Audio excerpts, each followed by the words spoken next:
A ver, pensemos en los principios de los 80. El heavy metal se había burguesado, ¿no? Estaba lleno de laca, de maquillaje, de baladas pensadas para la radio. Se había acomodado, sí, pero ojo, porque en los garajes, en los clubes más cutres y clandestinos, algo muy, muy bestia estaba a punto de despertar. Vamos a desatar esa furia. Y todo empieza aquí, en los garajes de California. Estaban haciendo un sonido nuevo, sí, pero también podrido, sucio y a su manera absolutamente hermoso. Era una reacción, una bofetada en toda la cara al rock pulido que sonaba en todas partes. Era rápido, era feo, y era justo lo que la escena necesitaba. Y bueno, esta cita de Dave Mustaine es que lo resume todo. Es el corazón de todo el movimiento. No es solo una anécdota, ¿qué va? Es la declaración de guerra del thrash metal. Una competición pura y dura. Y no solo contra la música comercial, sino entre ellos mismos. Era una carrera para ver quién llevaba la velocidad al límite, al borde del colapso físico. Pasamos a la primera sección, una hermosa enfermedad, porque, seamos claros, este nuevo sonido no fue ningún accidente. Fue, como dice el título, una enfermedad deliberada, una especie de plaga sónica diseñada para infectar y, de paso, purificar una escena musical que se había vuelto demasiado complaciente. Entonces, ¿de dónde sale todo esto? ¿Cuál es el ADN del thrash? Pues aquí tenemos la receta, la fórmula casi alquímica. Por un lado teníamos la New Wave of British Heavy Metal, bandas como Iron Maiden, que pusieron sobre la mesa los riffs complejos, las melodías de guitarra, ese ritmo galopante que todos conocemos. Y por otro lado, la velocidad cruda, la agresividad sin filtros del hardcore punk. El thrash lo que hizo fue coger lo mejor de los dos mundos, la precisión casi quirúrgica del metal y la furia callejera del punk, una mezcla explosiva. Claro, hoy es fácil, pero ¿cómo se extendió esta enfermedad sin Internet?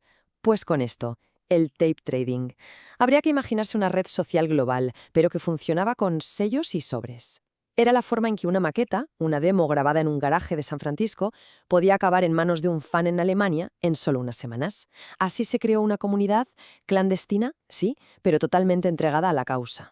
Vale, sección 2, forjado en la furia. Y es que esta escena no nació precisamente de la amistad y los abrazos, sino del conflicto. La furia no estaba solo en la música, estaba también entre los propios músicos. Y esas rivalidades, bueno, se convirtieron en el combustible creativo de todo el género. Y aquí tenemos el momento clave, el origen del gran drama. Metallica echa a su guitarrista, un tal Dave Mustaine. Este, claro, herido en su orgullo pero con un talento descomunal, va y forma Megadeth. Y su objetivo no era solo triunfar, no, era ser mejor, más rápido y más técnico que su antigua banda. Esta rivalidad no solo definió a los dos grupos, es que elevó el listón técnico para toda la escena del thrash, una locura. Y claro, de toda esa tensión creativa inicial, el género simplemente explotó. De esa competición brutal surgieron los campeones, las 4 bandas que se convertirían en los pilares, en los 4 jinetes del apocalipsis del thrash metal. Empecemos con Metallica. Ellos fueron los arquitectos, los que pusieron los planos. Con discazos como Master of Puppets, demostraron que la velocidad no tenía por qué estar reñida con la complejidad. Abrieron la puerta para que el thrash se tomara en serio, tanto a nivel artístico como, bueno, también comercial. Luego estaban Slayer. Y la analogía es perfecta. Si Metallica construyó el edificio, Slayer intentó prenderle fuego.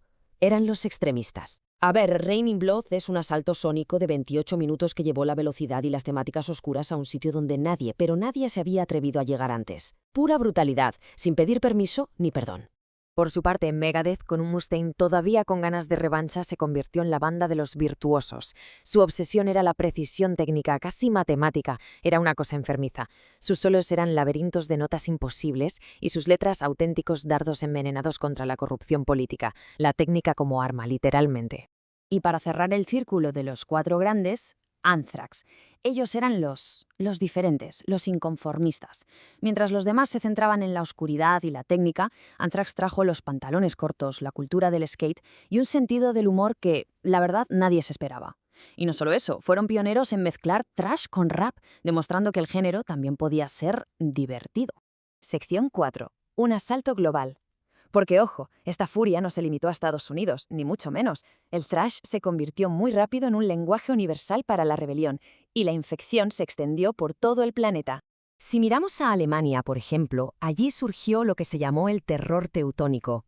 Bandas como Kreator o Sodom cogieron la fórmula de Estados Unidos y básicamente le inyectaron una dosis extra de veneno. Las voces eran más guturales, los riffs más caóticos, sonaba todo aún más furioso, más desesperado si cabe. Y este es un ejemplo brillante de esa expansión global. Desde Brasil, Sepultura demostró que la rabia no entiende de fronteras. Su sonido era un reflejo puro y duro de la violencia y la desigualdad social que veían a su alrededor. La prueba definitiva de que el thrash era la banda sonora perfecta para los oprimidos, estuvieran donde estuvieran. Y lógicamente con la música también evolucionaron las letras. Se pasó de los temas de fantasía, ya sabes, dragones y ocultismo típicos del heavy metal, a una crónica brutal de la realidad. El punto de inflexión es que el thrash se convirtió en una especie de noticiero de la Guerra Fría, hablando sin tapujos de la guerra nuclear, de la corrupción, de los demonios que tenemos en la cabeza.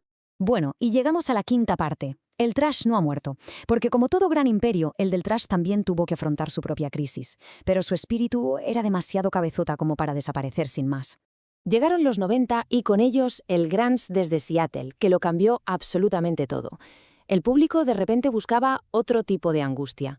Y muchas bandas detrás, incluida Metallica con su polémico, pero, vamos, exitosísimo Black Album, tuvieron que suavizar su sonido para sobrevivir.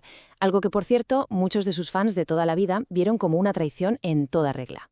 Pero no, el thrash nunca murió del todo.